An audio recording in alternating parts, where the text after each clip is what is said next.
Welcome to Sweet Life Beat Life. We hope this video helps. In this video, I will show how to play Unforgiven 3 on guitar. We'll start by breaking down the iconic main acoustic riff.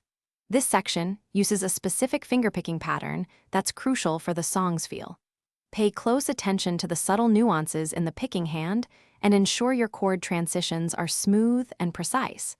Getting this foundation right will set you up for success throughout the entire piece. Let's dive in and get those fingers moving.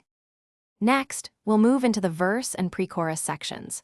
The verse features a distinct chord progression that builds tension. Focus on maintaining a consistent rhythm while executing the chord changes. As you transition into the pre-chorus, notice how the energy shifts. Experiment with your strumming dynamics here to really bring out the emotional impact of these parts. Practice these sections slowly to ensure accuracy before increasing your tempo. Now, let's tackle the powerful chorus and the intricate bridge. The chorus chords are designed to be impactful, so ensure your voicings are clean and resonant.